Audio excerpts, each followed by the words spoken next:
In early 1909, a young chemist working for a Pittsburgh glass manufacturer visited Union Bridge looking for limestone to use in glass production.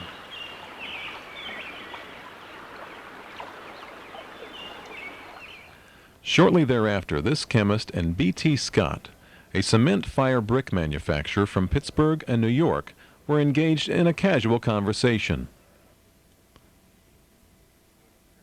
The chemist mentioned that Union Bridge would be an ideal location for a cement plant. Scott took the first train to Union Bridge for a surface visit and immediately hired Richard K. Mead, a well-known cement expert, to explore the area.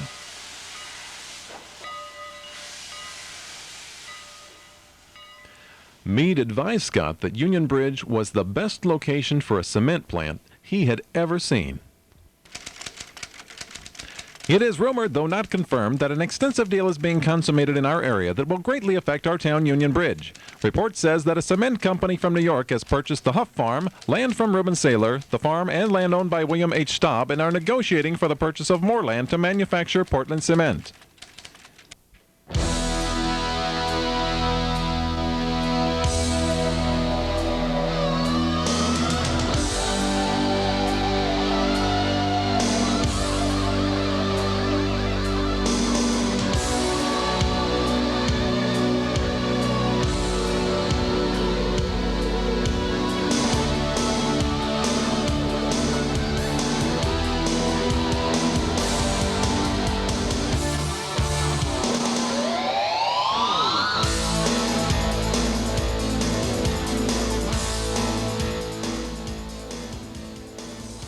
In July 1909, interested investors met after verifying Mead's findings and confidently purchased 208 acres of land.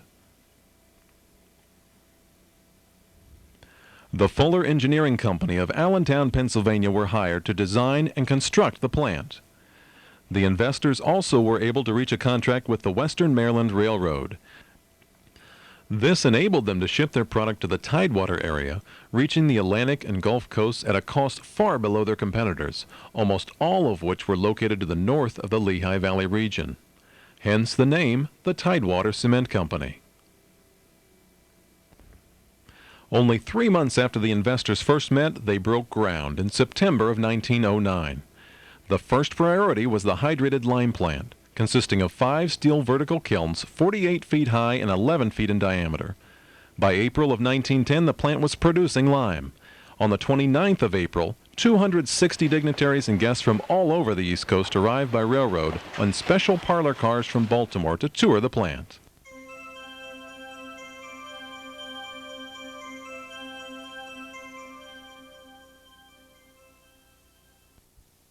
The limestone was brought from the quarry in cars on a declining track.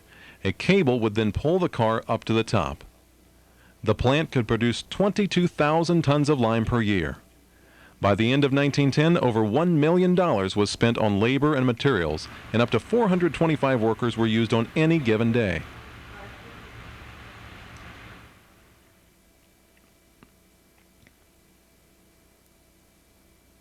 Workers came from all over the country, with many foreigners as well.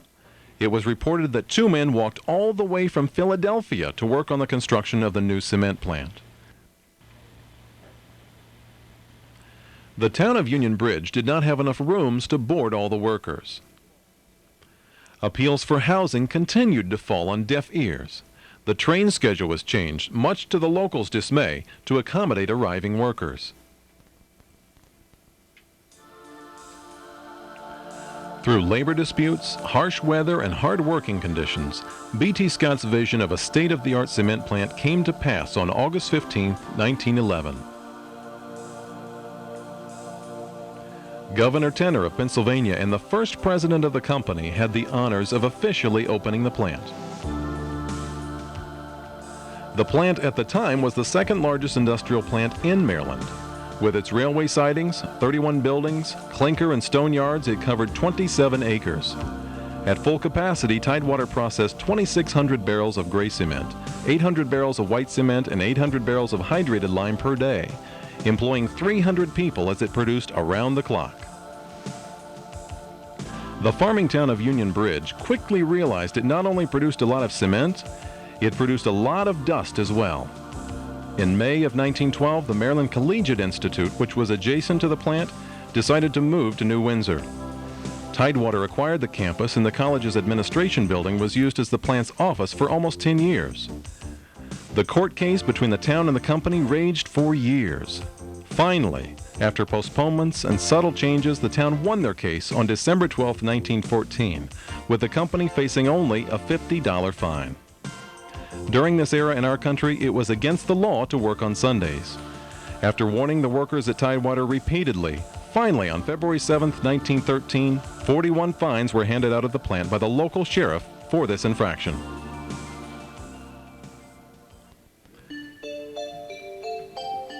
The friction between the town and its new neighbor, the Tidewater Cement Company, gradually subsided, and with the progression of the industrial age in America, the demand for cement increased as well. In 1 year alone, 1916, under the direction of its first plant manager, Felix Gunther, Tidewater produced and sold over $1.8 million in cement and lime.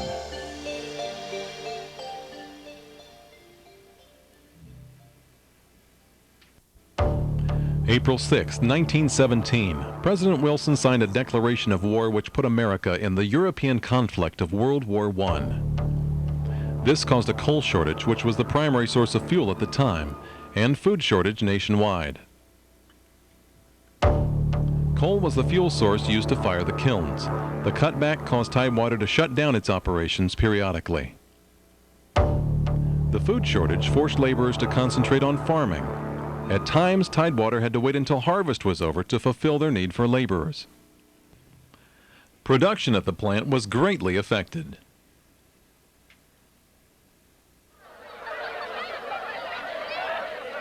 Then on November 18, 1918, in the local paper The Pilot, this report was given. The wildest excitement existed here yesterday after the rumors of peace reached here. Bells were rung and whistles were blown while the cement company ran its engines back and forth through town. All business closed while the band came out playing patriotic airs. A month before peace came, Felix Gunther resigned and Guy LaForge took over as plant manager, and gradually the Tidewater Cement Company was again producing cement at full capacity. At its heart, cement making is a chemical process. But technologically, we're making cement here the same as we did when this plant first started. The equipment's just bigger. But what gets the job done is the people.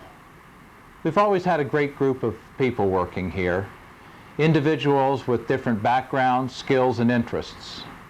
People who come together to form a team to make this the #1 plant. That's right, Dave. People like John Kermsey, who in 1911 fell from a scaffold, becoming the first fatality at Tidewater. Men like John Rindollar Jr., who at the young age of 18 stepped back into a spiral conveyor and lost his right leg. John continued to work for Tidewater as a telephone exchange operator. And men like Joseph H. Weller, who operated one of the earliest steam shovels, and Clarence Singer, who worked for the company for 47 years and started by tending and feeding the horses back in 1921. Now, and we hauled everything. Brick, trash, coal. Didn't haul any water. But we done everything on the yard that hauled scrap to scrap pile, big die rings, and that's about what we did with all we did with the horses and wagon. Uh-huh. Everything was done by horse and wagon when you started there, what you're saying then? Yes, and we cleaned the old bag pit every weekend. Bag pit, what was that now? Where they cleaned the bags that cement was put in. They'd send them back from dealers, not the dealer, but the people that bought them, the customers, would send it back and they'd put them in this big wheel and clean them. And that cement would go down in a pit. And that had to be cleaned out every week. We did that with horse and wagon. Yeah, that was just pure cement then from the bags, is what you're saying then? Yes. That was a nice job on a windy day. On a windy day, huh? Yeah. Tidewater used a cloth bag sewn by hand and recycled, as Clarence explained. This record-setting shipment was in January of 1925 as Tom Davis proudly looks on. On December 23, 1925, Lehigh purchased Tidewater for $3 million, and Union Bridge became part of the Lehigh-Portland Cement Company. Lehigh, based out of Allentown, Pennsylvania, had already been in the cement business since 1887 and was rapidly establishing itself as the #1 cement company in America.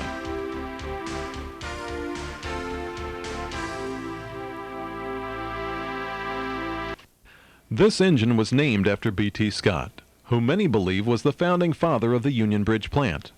Scott was also president of the company when it was sold to Lehigh. 7 years later, he tragically leaped to his death from the Waldorf Astoria Hotel in New York City.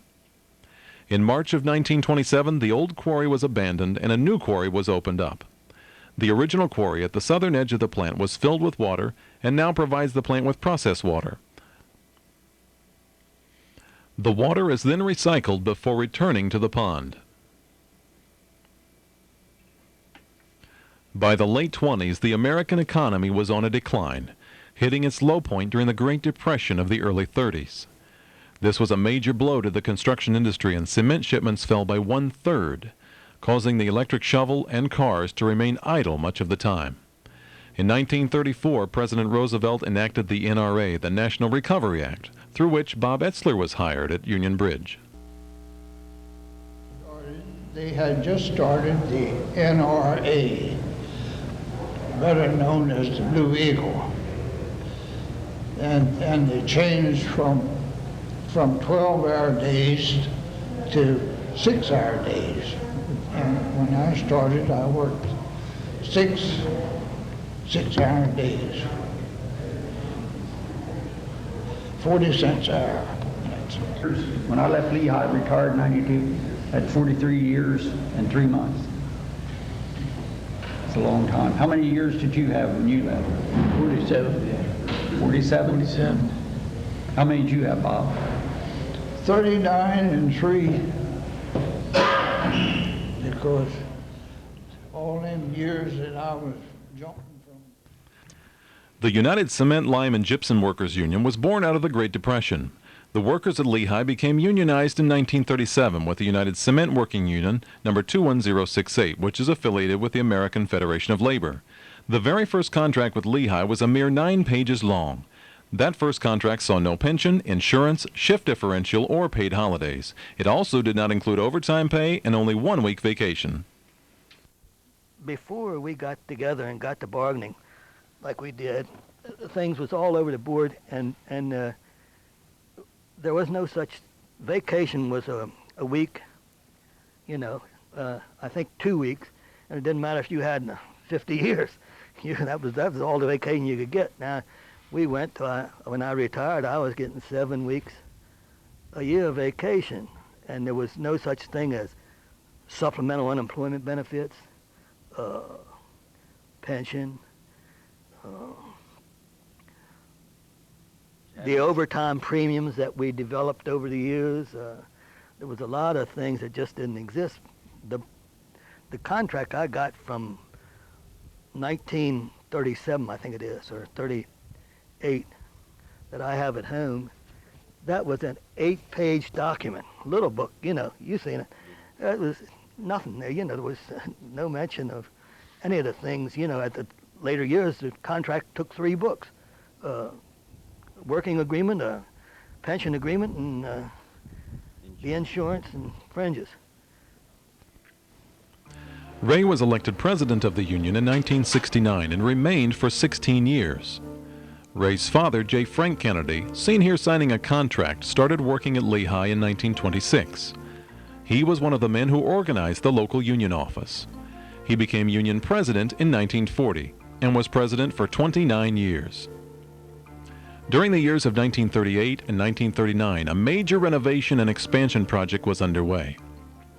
Adding 6 new silos, a change house, 2 Babcock and Wilcox steam boilers, 1 B&W raw mill, a new stone storage building, and electrification at the quarry. Here we see construction of the silos.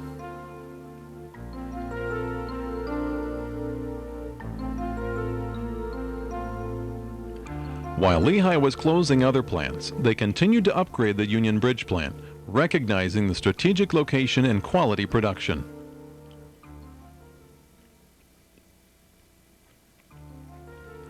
Here are the completed change house and silos in the background. During World War II, scrap iron was at a very high price, and parts from the old plant, built in 1910, were disassembled, sold, and reused.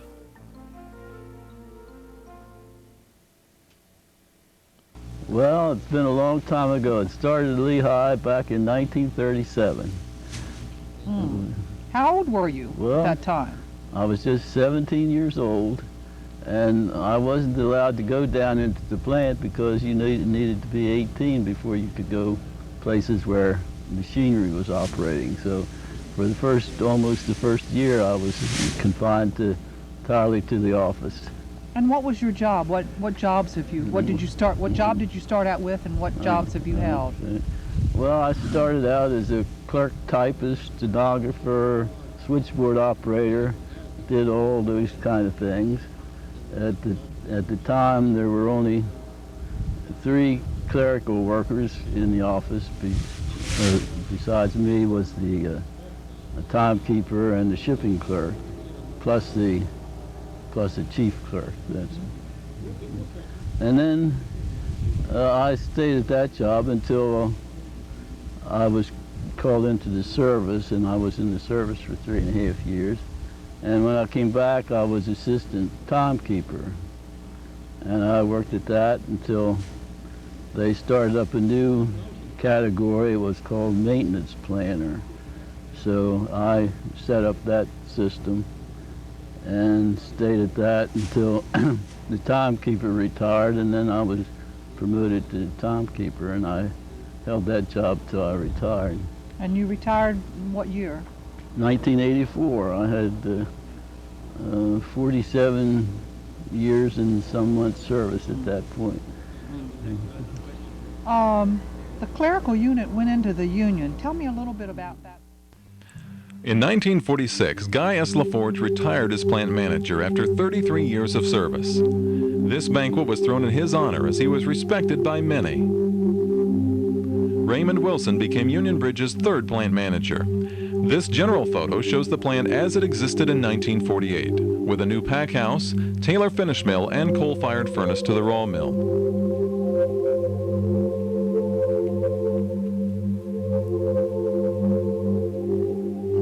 In 1947, through a 3-week strike, the union negotiated and saw the creation of insurance plans, including life insurance. 1950 saw the introduction of pension plans.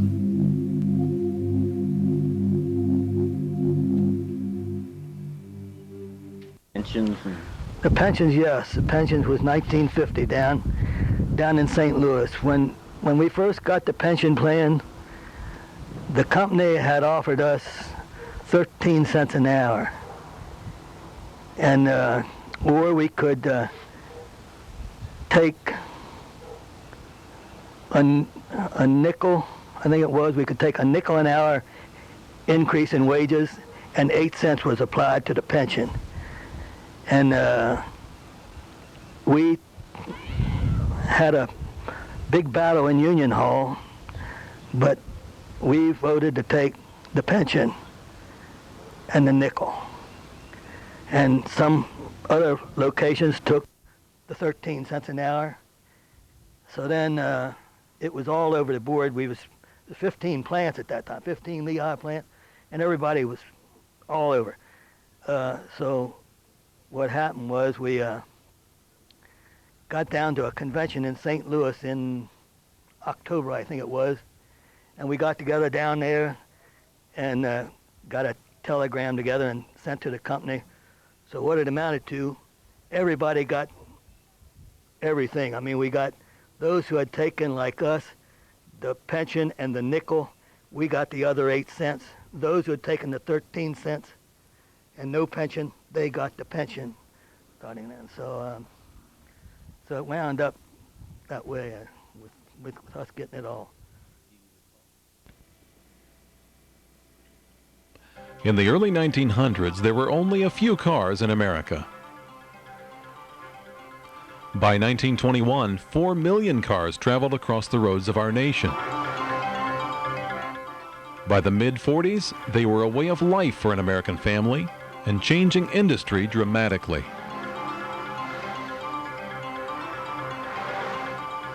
In March of 1951, the production of stone from the quarry at Lehigh was changed to truck haulage. Loader operator John Stewart explains. Well, when I first come here, we was on the first levels way up there. Now we're down to 6 levels. And I guess I'm just guessing that these trucks probably haul maybe 60 loads a day, maybe if they haul that much. And now we're hauling 140, 50, something like that. To load them with shovels, old electric shovels. Now we got these loaders that are more mobile. We're hauling, I don't know, I'll probably load 60 some loads a day maybe. There's been a lot of changes back here. That's right, John. A lot of those changes occurred during the massive reconstructing of the plant from 1955 to 1957, costing nearly $15 million. At that time, it was both an engineering and construction marvel.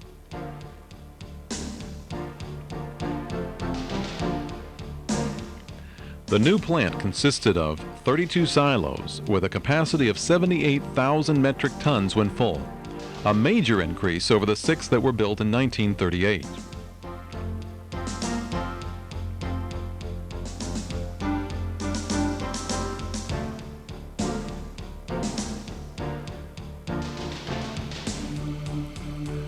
Six large metal chambers with a battery of electrostatic precipitators to purify dust-laden gases before they escaped into the atmosphere.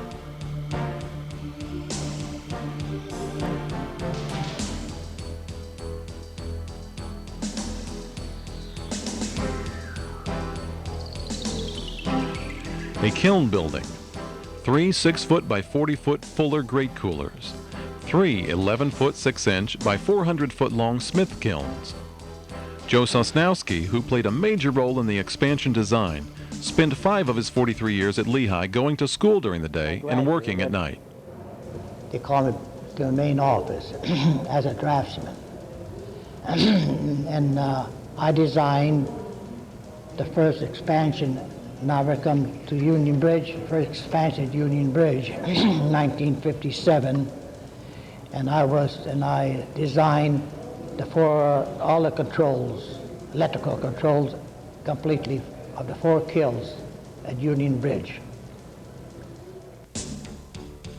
The plant also consisted of 3 coal mills, 3 finish mills, 2 raw mills, blending bins, a rail car unloading station,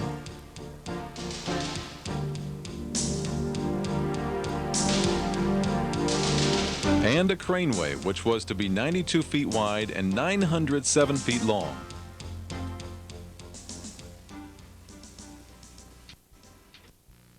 I was the first crane operator to run the cranes that you have. I was the first operator that ever operated them. I also, of course, the contractors were all over the place, and I can remember one day one of the contractor bosses came up and said to me, "Wes, how about lifting that?" They wanted to put a little payloader or a little bulldozer over in the side where to level grade it, you know. And I said, well, he asked me if I thought I could lift it. I said, yeah. I asked him how much it weighed. He said about 10 tons. I said, yeah, I can lift it all right. But I said, I won't do it until the plant manager okays it. So after a bit, he came back with a note saying, go ahead and do it. So that was a little fun. Pick that thing up, hold it, and take it over and set it down. So you were the first one to operate one of the overhead cranes then? Both of them. The reconstruction required a substation that included a 132,000-volt transmission cable over 12 miles long, reaching from the Catoctin substation near Thurmont to the substation at Union Bridge. This new cable also serviced surrounding communities. There was a story relayed to me by one of our older members of the Historical Society, who also used to be an employee of the railroad at one time, about the time in the late 50s when the cement plant was doing some major renovations, which included getting delivery of some new boilers by rail. Well, they were oversized loads, and the vice president of the railroad had the chief draftsman come to Union Bridge with his clearance diagrams to make sure that the loads would clear the side of this brick residence, which was very close to the track, right on a curve leading to Farquhar Street. Well, he came up and measured them, and he went back and he reported to the vice president that the loads would clear and everything would be okay. On the day of the delivery, the vice president and the chief draftsman came to Union Bridge and met the train, and they walked the cars past the building, this brick house. Well, guess what? They didn't clear. They hit the corner of the building and took out a few of the bricks right on the corner. Vice president just looked at the chief draftsman and with a serious tone of voice and a serious look just said, well, you better call the bricklayer. The expansion also included a new crusher building, a 54-inch Fuller trailer gyratory crusher, and 2 7-foot Simons cone crushers.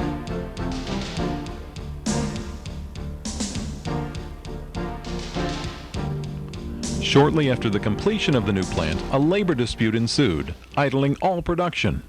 After 4 weeks of negotiations, the union returned to work agreeing on 7 paid holidays, 4 weeks vacation for 30-year service, and an increase in wages from $1.85 per hour to $2.47 per hour. It was quite back and forth on there, but they were good years, though. We didn't have too much trouble. Yeah, we never had too much trouble on labor Never a lot of hostility between the people? No, sir. No, even when I was on salary, I mean, and the guys, if they were out on strike, when I'd see them, we'd get along fine. When you see them downtown and all, I mean, there was no hostility. In 1958, Walter Weibruck became the 4th plant manager. Production at the new plant was over 9,000 barrels of cement per day, and through the 60s, the cement industry continued to flourish. Lehigh, the primary cement seemed to go into Virginia. Virginia Concrete is one of the bigger buyers of the product, and to me, I often wondered why the whole state of Virginia wouldn't be all concrete by now, because it's been since '64, it's just been a lot of cement going to the state of Virginia. Today we load all the rail cars and trucks mechanically. Back in the 60s, when I started working for Lehigh, I myself loaded the trucks manually by chain. We had to change the truck's direction according to the wind and load them the opposite way of the wind. And it was very, very cold in the winter and very, very hot in the summer. But we still got the product out in a very professional manner. In 1964, Hallett Guth took over as plant manager. 3 years later, the United Cement, Lime, and Gypsum Workers Union became the sole bargaining agent for all Lehigh plants.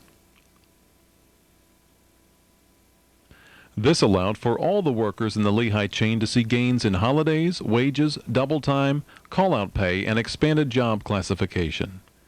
This also was another stepping stone toward the improvements in safety. Started in the late 60s, nobody seemed to worry about ear protection. You never heard anything about it.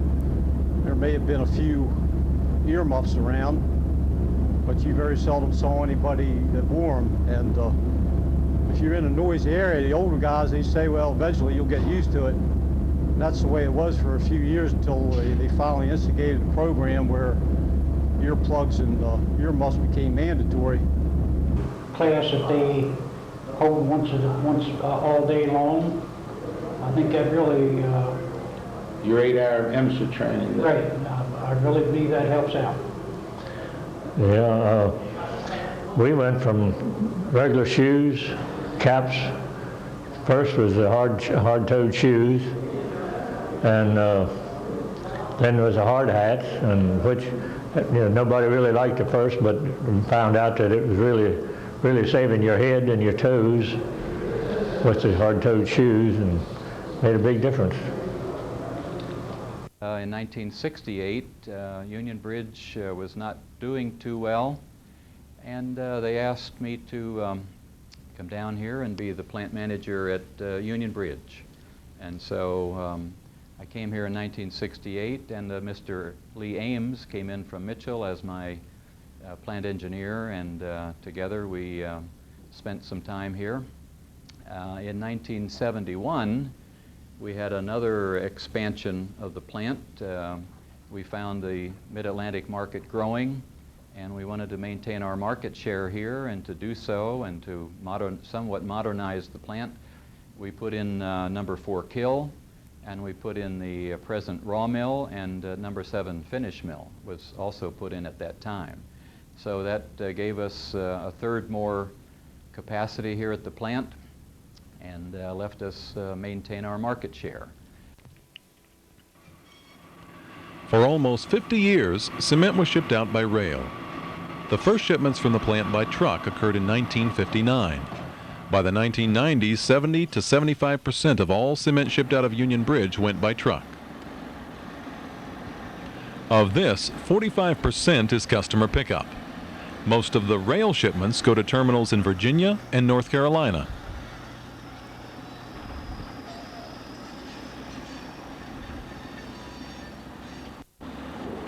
In 1971, Lehigh switched from coal to an oil-fired kiln system. This only lasted until 1973 as oil prices escalated. The coal system was reactivated and continues to be the fuel source today.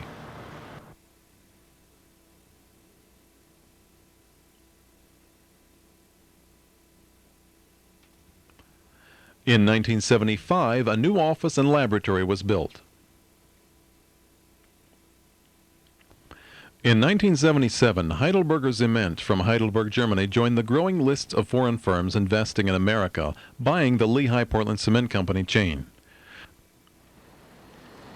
The packing operations that were discontinued in 1969 resumed again in the early 1980s with an automated packing system.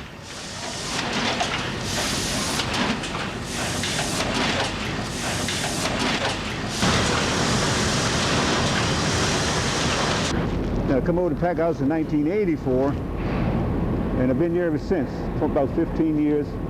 And I come over here, and they put this building up. They put the equipment in from Germany. The Germans come over and they taught me how to operate the equipment, but you had to put the bags on by hand. We didn't have automatic stuff in. And if you got good, you could put on 600 bags in a half an hour, which would be 20 bags a minute. And we could do 8,000–9,000 bags a day. We could do it. By 1983, at the beginning of the last year of a 3-year contract, Lehigh approached the union and asked that they defer their 1983 raise until 1984. The union agreed. Unfortunately, when that contract expired in 1984, the company and the union were not able to agree on a new contract. Difficult times followed, and through a 3.5-week strike and an implemented proposal, the union filed charges with the National Labor Relations Board. After a number of years, the charges were upheld and a settlement was finally reached. In 1985, James Harris became union president, and Dave Roush became plant manager. After an extensive study of the process in 1986, chemistry changes were made that increased the plant's production by 100,000 tons per year. This made Union Bridge, already Lehigh's largest plant, the company's first million-ton-a-year plant. The aging fleet of small side-dump quarry trucks was replaced in 1987 with larger rear-dumping trucks. This necessitated the construction of a new dump hopper and feeder for the primary crusher.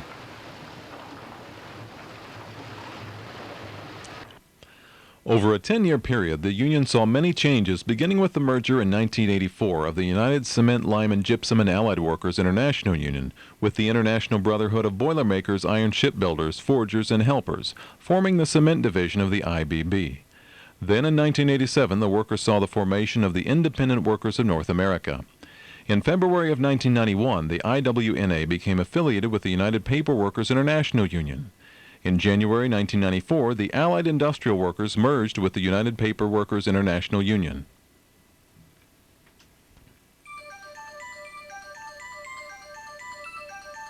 In 1995, the union and management sought to establish a new relationship.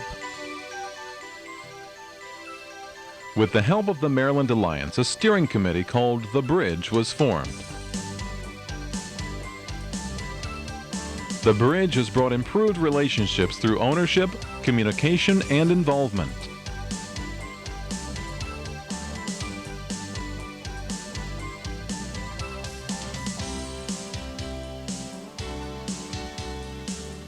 That year, Bonnie Biggest became union president. The union and the company are willing to work together now. That would have been unheard of 2 or 3 years ago, to have the union and the company officials on the same stage. In 1997, Dave Buffington became union president, and corporate Lehigh celebrated its 100th anniversary on the grounds of the Union Bridge plant.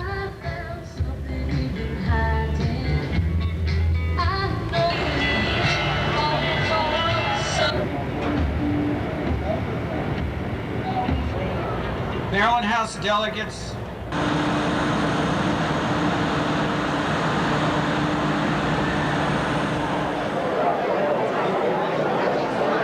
Over the years, Lehigh has sought to honor their employees and retirees for service and safety.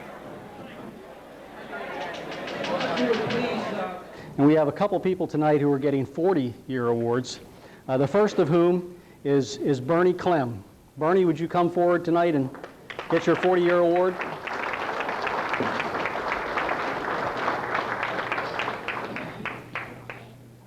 January 2000, the United Paper Workers International Union and Oil, Chemical, and Atomic Workers merged and formed the Paper, Allied Industrial, Chemical, and Energy Workers International Union, commonly known as PACE. The future at Union Bridge looks bright as the plans for a state-of-the-art plant unfold.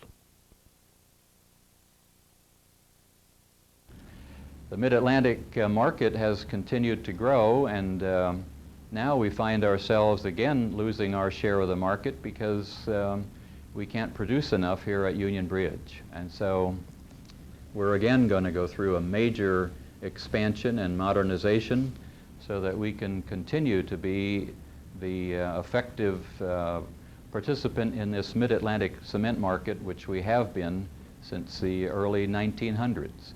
And so by 2 years from now, we should have the new kiln and related equipment online, which will just about double the size of the Union Bridge plant and get us back in good shape in this Mid-Atlantic market again, where we are a major element and a major player in the cement market. While a member of a growing family that has become the third largest cement company in the world, Lehigh Portland Cement Company at Union Bridge is a leader in the construction industry and has been built on the strength, consistency, and integrity of its people and products alike. Technological advances in production, construction, communication, and transportation have changed the industry perhaps 100-fold during Lehigh's existence. But cement, the magic powder from which concrete is made, has the same simple integrity and unlimited versatility as it did in B.T. Scott's day. With cement as their product and quality and service as their objectives, the employees of Lehigh Portland Cement Company of Union Bridge, Maryland, are proud to fulfill their company's vision both literally and figuratively.